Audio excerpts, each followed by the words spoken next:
মার জন্য লেন্সকার্ট থেকে চশমা বানিয়ে এনেছি। তো 2-3 দিন হয়ে গেছে আনা হয়েছে, তো মাকে না দেওয়া হয়নি। আসলে যে চশমাটা ছিল সেটা একদম চোখের মাপ মতো প্র্যাকটিস হয়ে গেছিল। ওটা কদিন মানে পড়তে পড়তে না অভ্যাস হয়ে গেছিল, পাওয়ারটাও কমে গেছে। মাঝে চোখ কুচকে কুচকে দেখছে, বুঝছো? তো মার জন্য আবার লেন্সকার্ট থেকে একটা চশমা বানিয়েছি। এই এটা তোমার চশমা, তোমার চশমাটা তো দেখা হয়নি। লেন্সকার্ট থেকে এই যে মার জন্য একটা চশমা বানিয়েছি। চশমাটা নিয়ে আসেনি আজকে, ছোট বেশ সুন্দর ছিল চশমাটা, ওটাও 7-8 বছর আগে বানানো হয়েছিল। এবারে এই চশমাটা বানিয়েছি, দেখো আমি পরি না, যেমন সাদা রঙের একটা, মার সাদা আর সিলভার দিয়ে। পড়ো তোমার কেমন লাগে আগে বলো, ওয়েটটা কেমন, মানে হালকা আছে? এই জন্য মানে কি বলতো, এখন না চশমা হালকাই পড়তে হয়। কেমন দেখছো?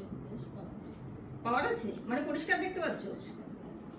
আর আগে চশমাটা পরে না, যখন চশমাটা পরো চশমার ভেতর থেকে এরকম করে তাকাতো, তখনই বললাম যে চশমার পাওয়ার বেড়েছে, তোমাকে চশমা নিতে হবে। কেমন লাগছে চশমাটা? এটা লেন্সকার্ট থেকে বানানো হয়েছে। আর লেন্সকার্ট থেকে আর একটার সাথে আর একটা আছে, তোমার চশমাটা পরে নিও। তা আমরা না এখন একটা জায়গায় যাচ্ছি, এই সকাল সকালই বেরোবো, রেডি হয়ে গেছি সবাই মিলে। একটা জায়গায় বলতে আমার মাসির বাড়িতে যাচ্ছি, পুজো আছে, সবাই মিলে রেডি হচ্ছে। তার আজকে তার জন্য বললাম মাকে যে সকাল সকাল মানে এই চশমাটা আজকেই পরে উদ্বোধন করো, ঠিক আছে? তো চলো আমরা এখন বেরোই সবাই মিলে।